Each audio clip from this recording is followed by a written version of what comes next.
Welcome to Still Plays Galaxy of Heroes. This is the last of our Season 52 catch-up videos. After this, we're going to do a roster update, and then we're going to move on to our Season 53 Grand Arena matches. But today, this is the final match of Season 52 Grand Arena. And I wanted to show this match not just because this is the final match of the season, but because if you look at my skill rating, I am just 8 skill rating away from Kyber 1 with my 6 GL roster, and all it's going to take is a win for me to accomplish that goal, and it will take me going 3-0 to finish off this week and this season. And it was tough getting here because in the last match, this is what it looked like. I shouldn't have won this match. If you checked out that previous video, because I did post this one as well, my opponent only dropped 1 battle. I dropped 3. So for me to have dropped 3 battles and still pull ahead on banners. One, my opponent did set down an easy defense, which allowed for solos. It also took my defense stripping banners, and it took me going undersized on fleets. And you can see the difference of how I was able to make up about 50 banners in difference from my dropped matches. But being able to secure that win by a small little miracle sets me up for this championship round match up against Wheels, who is an 8 GL player with an 11.2 million account. A little lower on Amis though at 27, but still a very strong amount of Omicrons. Good relic depth at over 200. He's got a deep roster overall. But the relic distribution is actually somewhat in my favor. You see that a lot of his relics are at tier 3 and his at tier 5 a little bit, but at tier 7 we're not that different. Tier 9 we're tied. Tier 8 there is a bit of a difference, but it's not scary. It's a difference of 9, which is manageable. Then when we take a look at mod quality, I'm looking really good here. I've got the better top 25 average of plus 26.08. My opponent is at 25.8. Still good, but I've got the advantage. Top 500, same kind of deal, and you see it with the specific counts, where with the 25 plus, I've got 15 more 25 plus speed mods. With the 20 plus, I've got a little bit more than 50, and the 15 plus,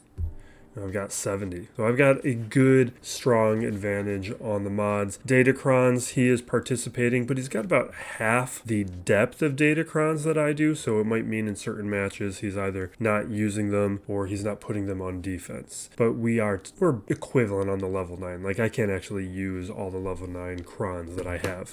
Now with the GLs, he has all of them. I am without Ray and SLKR, but what really matters here in terms of comparisons is he has basically all the GLs at Relic 8, some at Relic 9, with C at Relic 7. In the Omicron portion, he's got a really nice looking at Melgus at Relic 8, above 300 speed, 3 Amis. His Radis is okay. Iden, Starkiller, a little weaker at Relic 5, but 2 Amis and good speed. His Dash is above 300 speed, a weaker Wampa at Relic 5. I feel like I've been seeing a lot of weaker Wampas lately. The Savage is okay. Treya, he does have Afra, and then the rest of these characters look good on his roster. He is also with Third Sister. His Rex is pretty good. We're going to look at him at 297 speed, Drogon at 302. We'll pay attention to that when we look at the modding. But he does not have Mandalore Bow, and I do. But my Mandalore Bow is at Relic 5, which is sufficient, but I wanted to test her at various levels just because I don't know. I wanted to know if Relic 7 was mandatory. You see a lot of players just automatically taking a lot of these more exclusive characters up to Relic 7, but I want to have more of an informed opinion of what I think is important or not.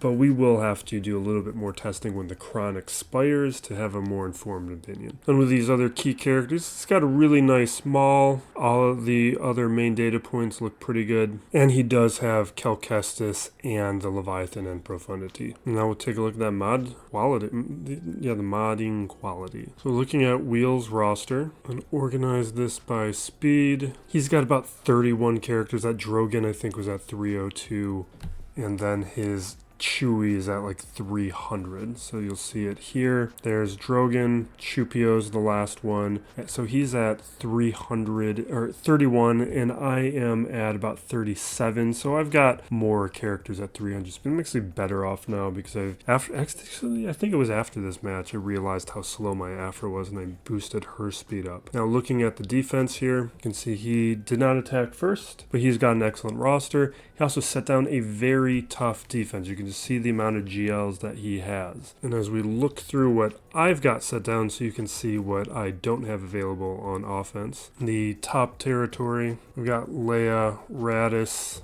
paired up with my Finzori, Qui-Gon with Kelleran, with the Kelleran Datacron. Could switch that up in terms of who is the lead. In the lower territory, Celestia, Malicos, Lord Vader, and Melgus. Mediocre Datacrons on all of them. Back wall, Third Sister, Trench, Jabba. So not the super strong defense, but considering I've only got 6 GLs, I got to save a lot for offense in order to clear my opponents. Fleet, we've got the Leviathan Executor and the Malevolence. Really want to replace the Malevolence with something that could potentially get holds. Now my opponent's defense, Jabba, JMK, Moff Gideon, and Lord Vader. So we've got 3 GLs in the North Territory and that Moff Gideon Cron, which basically requires a very strong counter. And then down below, we've got Leia, Rey, paired with Boss Nass and Jar Jar, and Finzori with a Resistance Cron. So just no jokes here. Nothing that we can really take easily. Just things that are going to cause problems. And I gotta win this match to hit Kyber 1. So we're gonna play this with the standard kind of counters that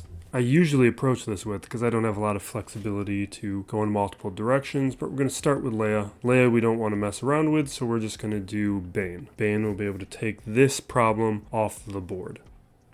And now here, we're going to boost up the speed of this footage. You can see this is a variant with Mon Mothma, but there's not a whole bunch of Rebel fighters here, so really Drogon is the only one who's going to be affected by that. We went with Sith Empire Trooper because that one had slightly better results. It's a difference of like a couple percent. It's not going to be a huge difference maker, but we're going to take every advantage we can give myself. We don't want to mess around with a quality GL. But this is a strong counter, and we're dealing... I only have a Relic 7 Bane right now. It's just that Kron's so powerful, I'm not worrying about taking him higher to Relic 8, Relic 9. We might do that after the Kron expires, but right now, I don't see the reason to do it. He's proving to be very powerful.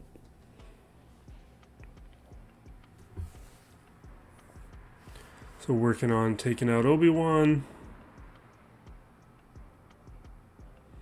Getting all the added speed and offense from the dying off Sith troopers. Everybody else is down. And then there goes Leia. So that one, easy and well. So it brings us to our second match. We got Rey with a Rey Cron. We're going to go with Starkiller. Because we kind of have to in order to deal with my opponents. We're going to put down, I believe my Mace Cron is what I've been using. It hasn't done anything. It's made no difference. I still wanted to go after that Mace Cron to see what could happen. I don't feel like it has altered this in any way. Like I was hoping it was going to make him like a little tankier, make him take a little bit more some more attacks. No. So with the Resistance Crons using the whatever that ability is called, the second special from Palpatine, is pretty critical because it triggers that kill condition on the Resistance characters where they can't be taken out until they fall below 100% health. That just circumvents the protection so that you can hit that precondition for victory. And they don't even have that level 6 ability, so it doesn't even matter. I just assumed that he had it.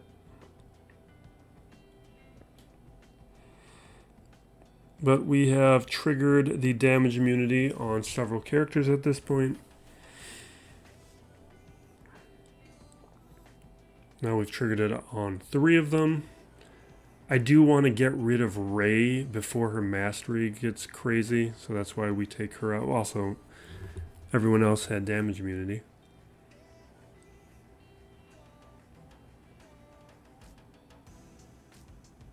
Yeah, so take out 1 Rey. I thought this was the holocron, whatever. So they come back, we're going to spread some debuffs, get shock on some characters, get rid of the inspired.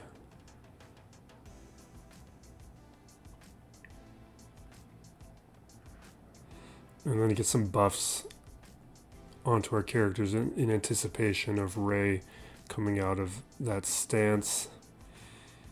You can see my Star Killer is looking a little weak. That's a little scary. So is Visas.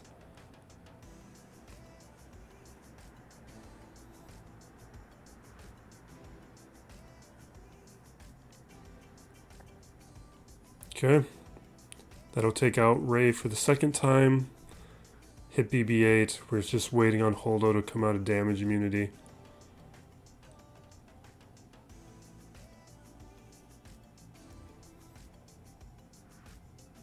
And there we go. So 2 matches, clean. Now we're looking at our next 2 matches. We got Finn, we got Boss Nass, and Jar Jar. And this is my first time facing Jar Jar. So we got to figure out how to approach it. Now, we do have a little bit of data on Jar Jar. I think this week was the second week Jar Jar was active in game. And it is prior to the current Kron set where we do have Jar Jar Krons. Now, going up against Jabba, we're taking my Moff Gideon. Go Imperial Remnants. Emperor Zurg, I guess, is how I like to talk with him in a somewhat derisive way, because I really did not like that plot development. I hated that season.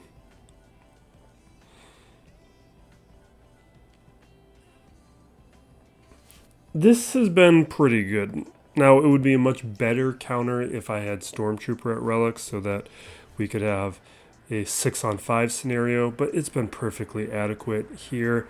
And I, as a free-to-play player, need to be a little bit careful with my resources, so I'm not going after Relics like Stormtrooper unless I have to. Because it's more like when I'm making choices between do I go after Stormtrooper or do I go after like Queen Amidala right away or going after Jar Jar right away, like I'm going to be making those choices every time instead of a nice character like Stormtrooper at Relics, but still a luxury character as far as I'm concerned. Especially when after this Kron expires, I'm going to be perfectly fine using this comp as my Dark Trooper Moff Gideon team.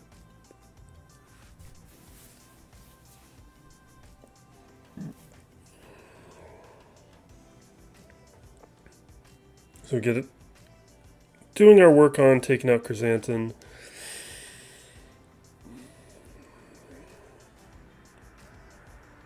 Strip the turn meter. We got a couple days. We're going to apply some more because Bosch doesn't have any. Now they're all cleansed. And they've hit their contract. So this is going very poorly for me. I'm honestly worried. And now we've lost the trooper, but I should get him back as soon as Moff Gideon goes. I think. Yeah, and now trooper's back.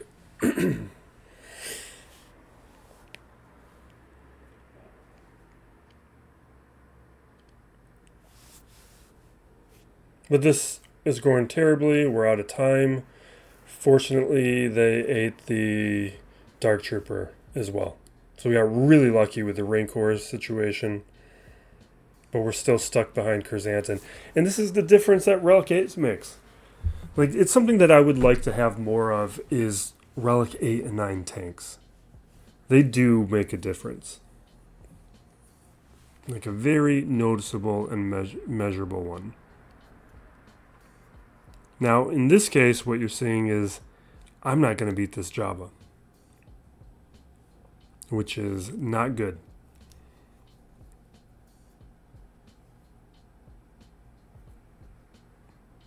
But we do take out Chrysanthemum, and we did it with Deathmark. We got really lucky to be able to do it with Deathmark, because now we don't have to worry about Chrysanthemum coming back.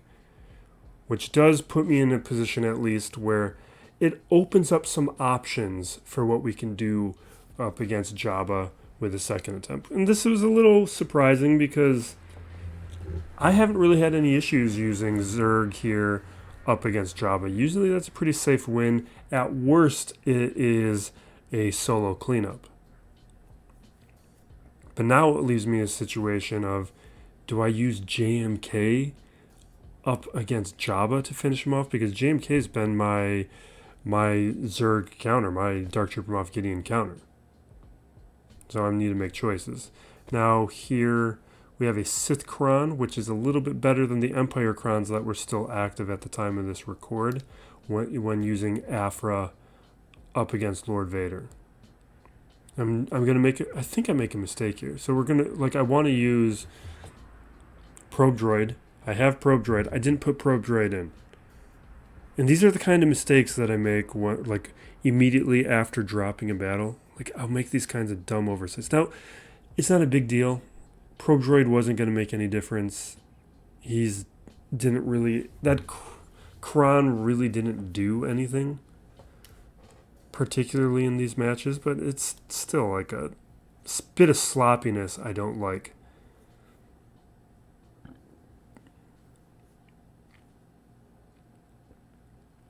Now hitting Piet, hitting Lord Vader. We're going to do a basic on Maul. Send out some dots. Now Thrawn is down. AoE. You can see this is a Relic 5 Royal Guard. You can see how this is going fairly well. You can go into some previous matches and see me go up against a Relic 8 Royal Guard. It completely messed up this counter. Now, without better Krons, this is still a bit of a cleanup, I believe. We have it's just too many dots. You get too many dots. But still, it's an easy cleanup now where I can just bring in Fennec to finish this off. And I was able to two-shot Lord Vader without having to resort to some even stronger squads, resorting to a GL counter. But that's fine. I am happy to do that.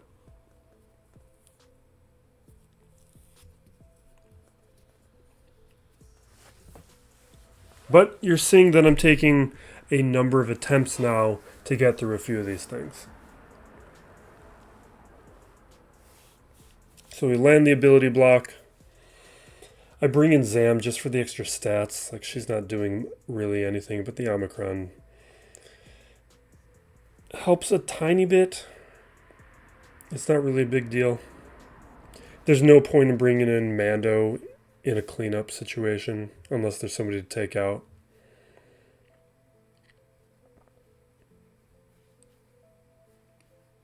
And here we go. Lord Vader cleaned up. Now we've got JMK, Jabba, Zerg.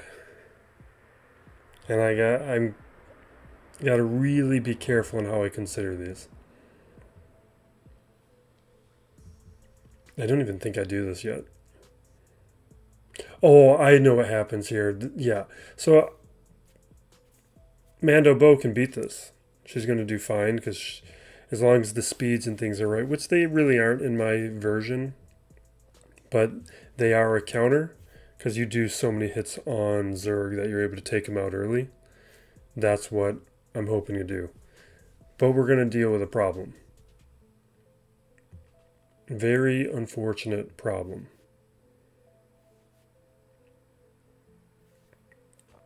So this is going fine.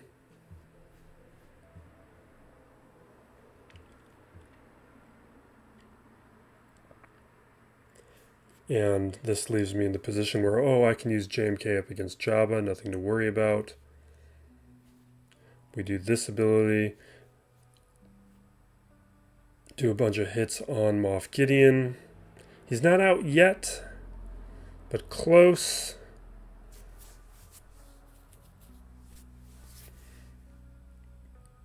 That is not where I like to put Beskar. Now, I put Beskar now first onto Bo, but I was still refining things at this stage. She's so dangerous when she counters that I like to have it on her. But now we're free and clear, at least that's how I think, and then you can see the problem.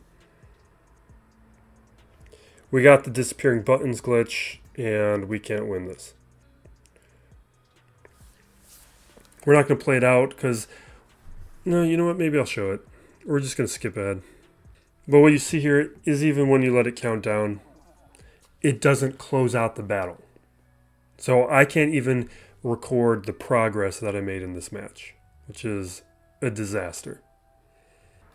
So we had to quit, restart the computer, restart BlueStacks, go through a bunch of progress, and now we are in a big problem because there's not a lot of things that could beat this Zerg Kron. So it really means I need to be considering JMK. Because of what I've got left, that's pretty much it. But that puts me in a dangerous position with Jabba and with JMK himself. I just have a shrinking pool of available options.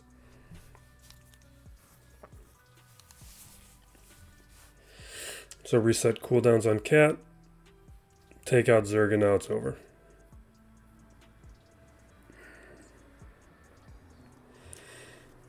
But now I'm a little worried.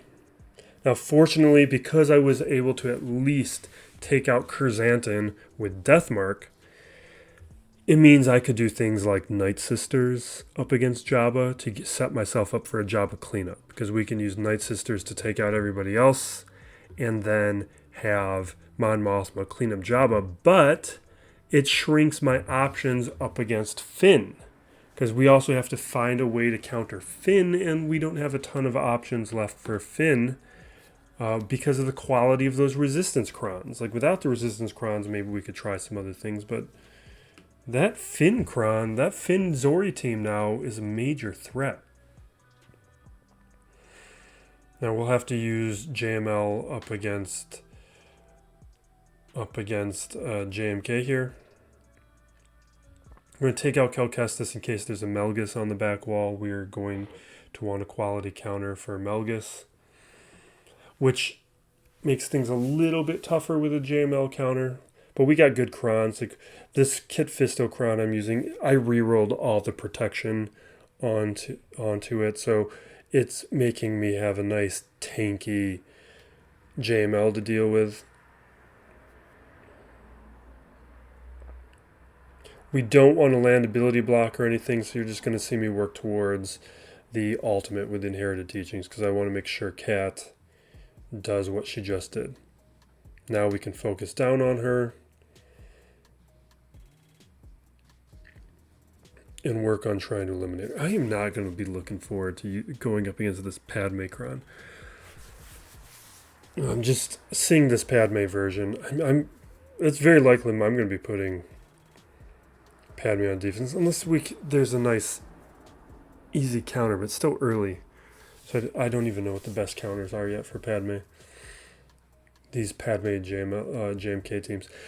What I did in the previous match, you'll see the video posted next, or the next Grand Arena video. I did Padme lead because I wanted to see what Padme lead could do with that Cron. And it being 3v3, what I did was I did Padme up against Jabba, and she almost won. The Rancor got out and ate Anakin before they could win it, but it was close. All right, now that Kat's gone, like we've pretty much got this locked down.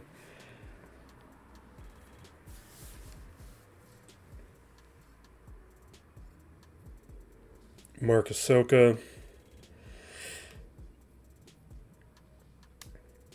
Now we've got the alts. reset cooldowns,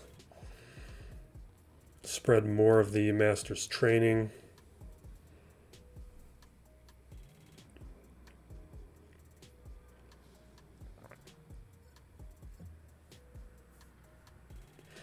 Gotta wait for damage immunity to come off of GK, so we're going after JMK.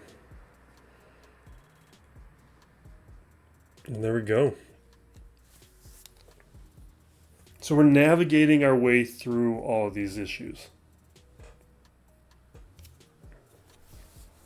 But with the amount of attempts that we've taken, it's looking very unlikely that we're going to win this match. I need my defense to stop my opponent in order to accomplish my goal, because he's got an excellent roster. Like, we've got advantages with Omicrons, we've got advantages in modding, but he's got the advantages where they really matter in GLs and relic counts and high relics. Now, going up against Boss Nass, going up against Jar Jar, fortunately, it doesn't take a major counter, at least without the Gungan Krons. This probably is not going to hold up next month, but it's a good thing to remember after the Gungan Kron expires. I mean, hopefully this works with the Gungan Kron, but I haven't an opportunity to test it. But Gas can beat the Gungans.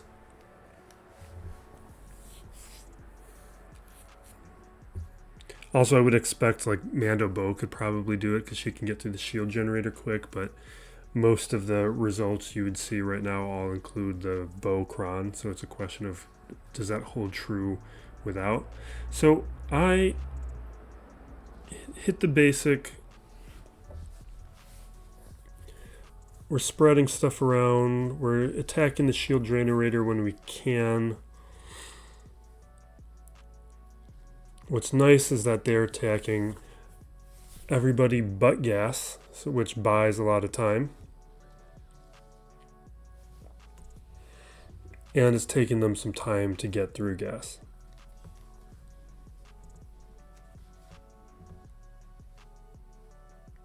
We got 5s taking a bunch of turns, the turret assisting, so we're being able to manage the taunts, the frenzy, the buffs, with the dispel, and now we hit shield generator. But every time we hit the shield generator, because of all the extra assists, Phalanx is going to be taunting. Because every time you take out multiple stacks of the recharge, Phalanx taunts. But with these mechanics of 5s gaining all that turn meter when people are attacked, it creates a nice situation where we can manage that pretty effectively. So with basic, we've got ability block over on Rex, which is too bad. But this isn't a super damage heavy team. But we do get to the sacrifice. And we fortunately didn't lose Rex.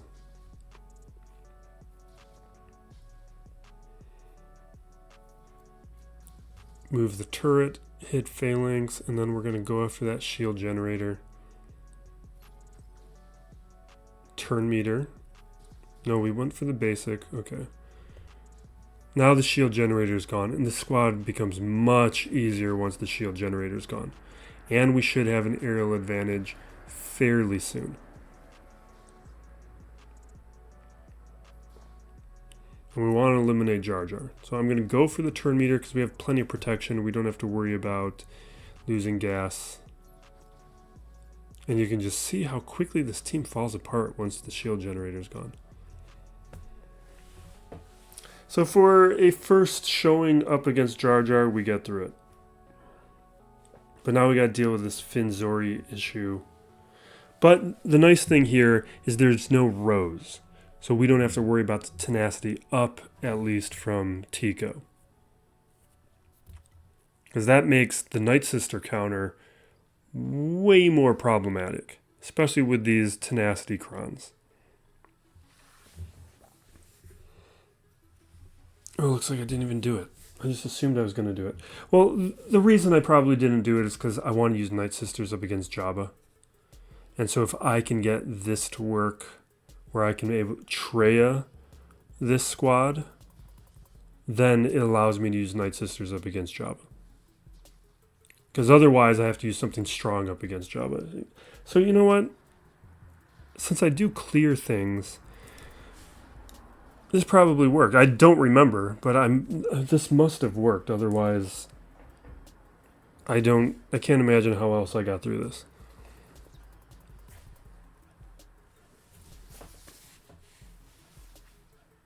But you can see the little ways I'm getting lucky. Like his Ray doesn't have ideal crons. Like you see, I'm not using the Annihilate because I don't want to use it on Poe. It's just kind of a waste of Annihilate.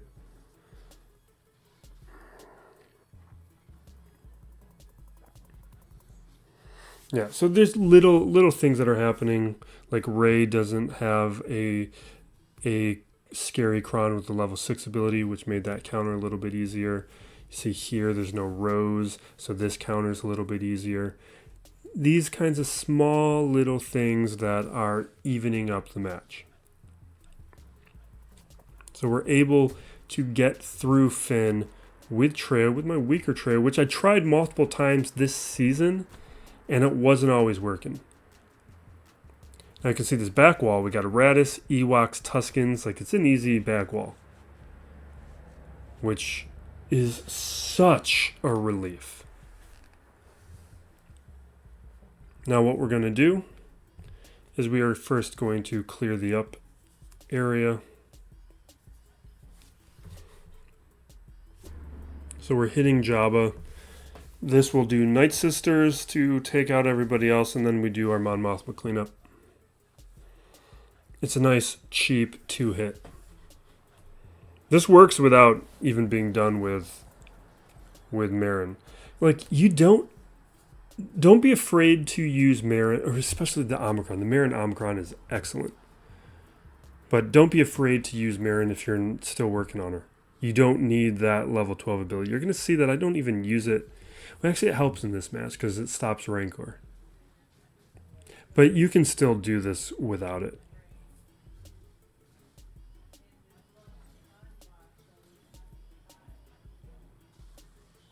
You can just see how quickly Plague is adding up.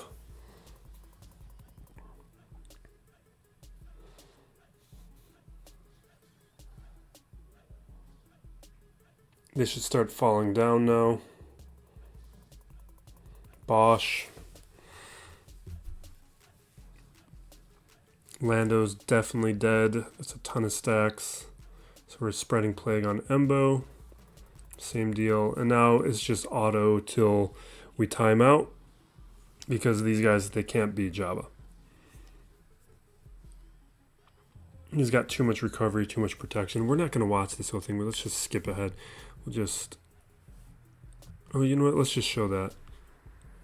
Because we do get lucky here with that. Oh, I guess we don't. Never mind. Yeah. Well, Rancor dies. It doesn't matter. Like, the results of this aren't changing. We'll skip ahead in the clock. Yeah. So you can just see head to the timeout.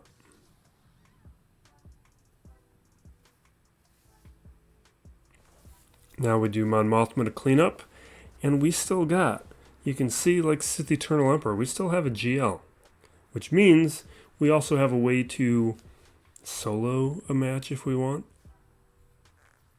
or a couple matches, although I probably just used a full Sith Eternal Emperor team up against Radis, because how else would I have taken out Radis? Yeah. So, this is... Maybe we'll talk some nonsense, because I think we'll just maybe we let this play out. This still takes most of the clock.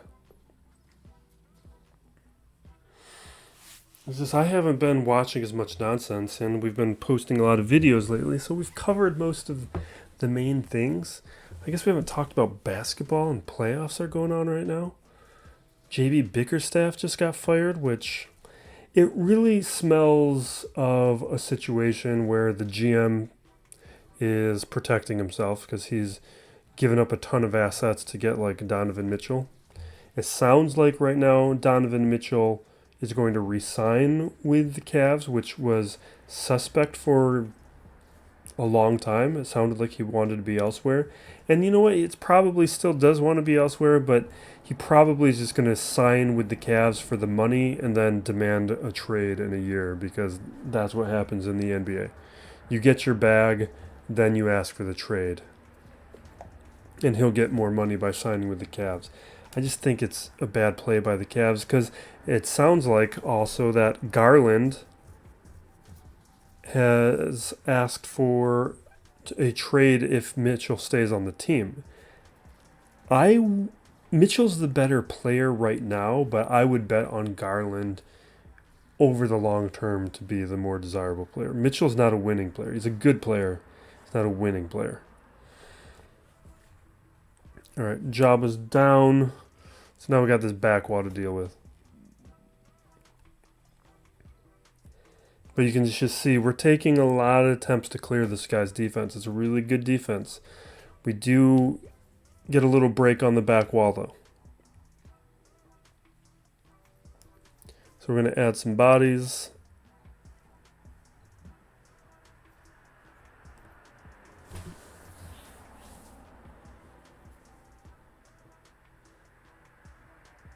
Where's my Lord Vader? What am I doing with my Lord Vader if I didn't have Thrawn with Lord Vader?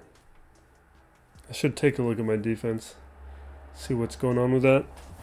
This doesn't matter too much, but I do like the swap with Thrawn onto C.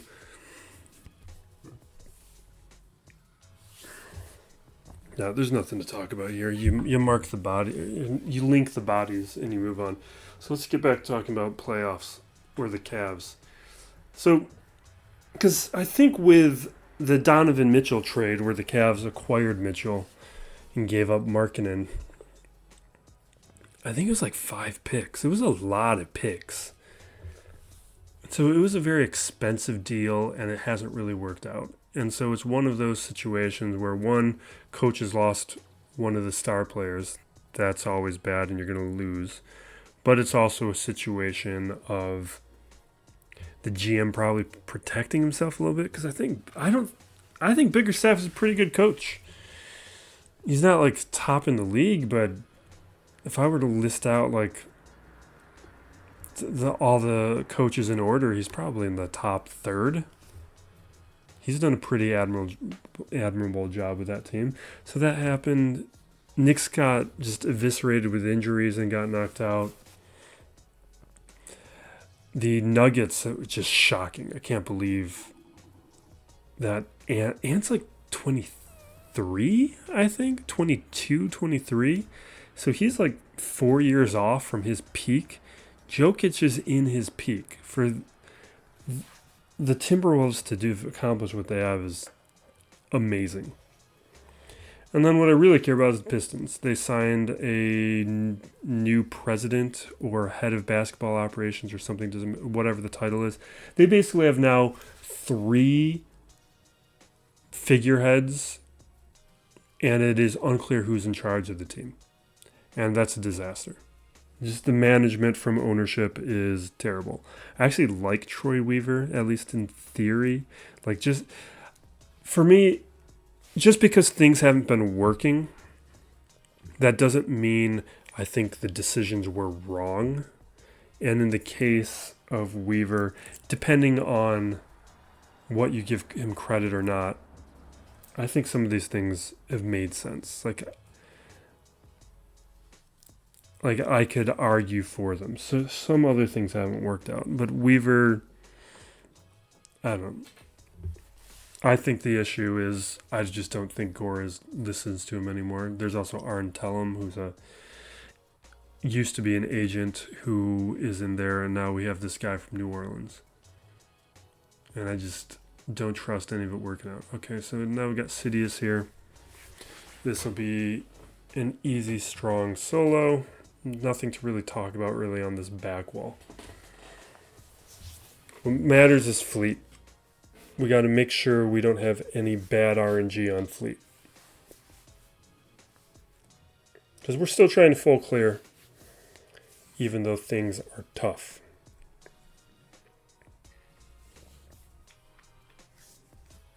But I think we can start teasing it now.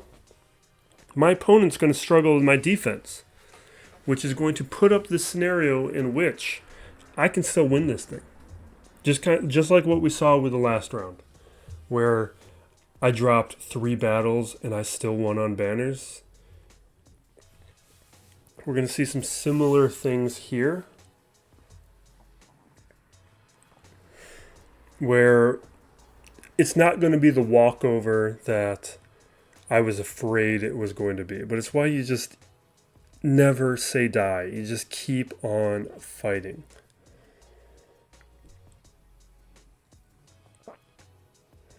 Alright, we're working on Chieftain. We're switching to basics because we can land healing immunity, and he's just recovering a bunch. And the AoE is not really the damage ability. It drops the dots, but the basic does a good amount of damage with this Kron. Ewoks, we got Noami. We do have Nisa. We'll do a Wampa solo, get some banners.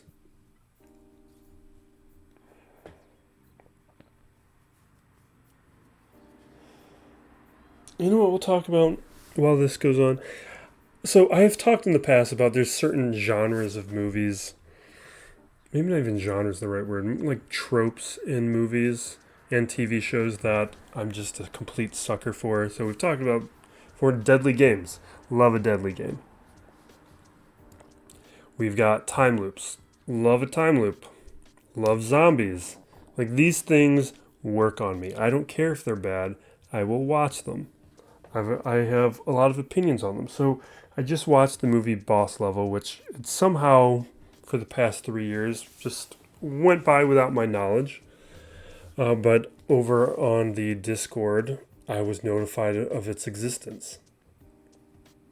And I have mixed feelings on it because there's a lot of things that work about it. I think the script is workable. It's not great, but there's nothing. It's not a script where it just screams this is a bad movie. It's more there's things about the execution that I don't think work. But the script, it's not like fingernails on a chalkboard level of bad. Like, I just watched one of the various movies named Escape Room, speaking to my love of a deadly game. That movie was like, I almost turned it off 100 times because of how bad the dialogue was. Nothing like that in Boss Level.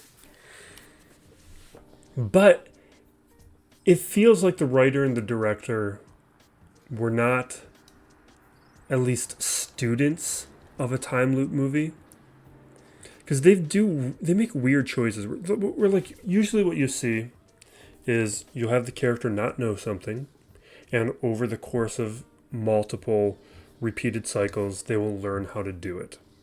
And that does happen a couple times within the movie, but usually later on.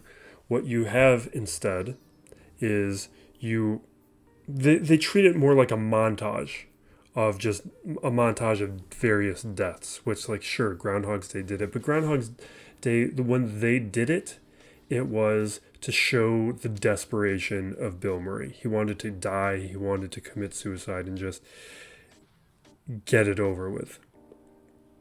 And that's not how they handle it here, and it's just more like played for laughs, like, look at all the ways that this guy died. It was just kind of filler.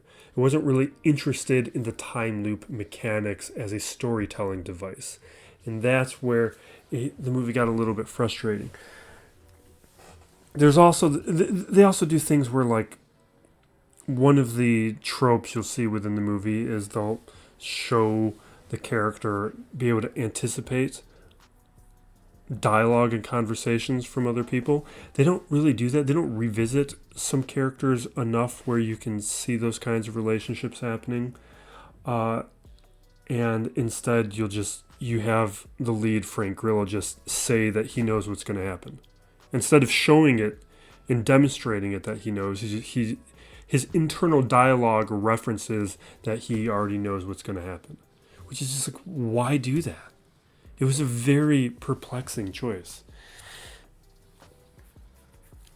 It's just, it's that kind of nonsense that was just, where I don't think it makes it a bad movie, but it prevents it from being a good movie. And Frank Grillo as and I guess one tangent before I get to another point. It's not a problem that the lead character begins the movie already being a master at things. Other movies have done this. Palm Spring has done this. A Map of Tiny Perfect Things has done this. But what they do usually in some of these other movies, because they understand the value of the time loop movie, is they show either how the mastery of that knowledge is fun, which they kind of do with Grillo with how he survives an assassination attempt. When that all works, like that does work, but they also very typically bring in another character to show their impression of this character becoming a master at things. And none of those things happen. Now, the bigger issue, Frank Grillo as the lead. Frank Grillo, he was Crossbones in the Captain America movie. And he's not a lead actor. I like him as a supporting actor. But as a lead, he's poor. Now, this maybe I should have been talking about this. I forgot how scary that was. And how lucky I got that I was able to beat that in a single attempt. You can see we're getting a little lucky on this back wall. Yeah, so boss level, if you like the time loop gimmick, it's worth a watch. I don't think it's a bad movie. I gave it a 6 out of 10. And it's because I think it's better than average. Like, I do think it is above a meh. And part of that is probably me boosting it up because I like the trope. I like the time loop genre. Do not touch this stuff. So because that works, that's all fine. But it's definitely held back by some choices. It's just like, it's almost there. Like, I do think you give it another draft, there's probably a good movie that could be made out of it. Or I really feel like if you just had a different lead, like one of the things I put on the Discord was, it was one of the few times where I feel like Ryan Reynolds would have made it better. And maybe that's a little harsh because Ryan Reynolds is an excellent Deadpool. But a lot of the other movies that Reynolds make are just like, whatever, who cares about this kind of movies. Like where he's clearly doing it for the money. And it's that version of Ryan Reynolds I actually think would have made this movie better. Because the script is written snarky. And the issue is Frank Grillo can't deliver a snarky line. He's just not a snarky personality. And it holds it all back. The guy plays gruff really well. Like I was going to say he's like a John Bernthal type, but John Bernthal has way more charm than Grillo does. Like, Bernthal is a guy you root for. Okay, so you see here, low banner total, 1740. This is worrisome. I'll show you the results right now, and then we'll break down the history of what my opponent used. Because we got a miracle. My opponent lost, and he played. This wasn't a no-show. We hit Kyber 1. 6 GLs. We accomplished the goal. I didn't want to do it with 7 GLs. I didn't want to do it with 8 GLs. I wanted to do it with as little as I had. No, I mean, at least as little GLs as I had, because I like to hold myself back in some ways. So this was a long time goal, to be able to, with my roster, break through. And we accomplished the goal. We'll see how... We're going to just get smacked in Kyber 1. Like, we might go 0-3 in Kyber 1, but we got there. And we'll show you how we won this thing. So we look at the defense. My fleet held. Fantastic. We got so lucky here. Now, I assume what happened, and we'll verify this in a moment, is he attempted the Chimera counter and he got some bad RNG, because that happens. Usually, like, it's probably like a 90% win rate, but you can lose it. Now, we also get a hold here with Lord Vader. And I believe that's the only squad hold. Maybe trench hold. Maybe we got 2. Trench sometimes picks up a hold for me. Yeah, and then here you can... Oh, Jabba gets the hold. But we get super lucky. Now we'll check out that history. So with my opponent's offense, you can see just no real issues. CLS up against Radis. C up against Melgus. Then he tried to do Aura Singh up against Lord Vader instead of Fennec, which is interesting. It makes me wonder if he has a Fennec, because that's not something I think that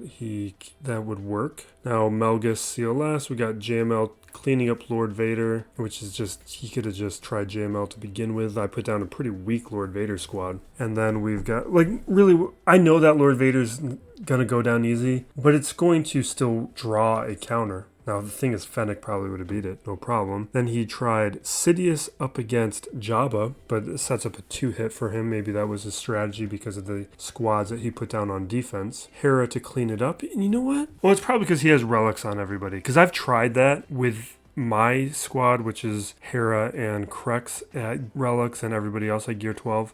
Doesn't work for me.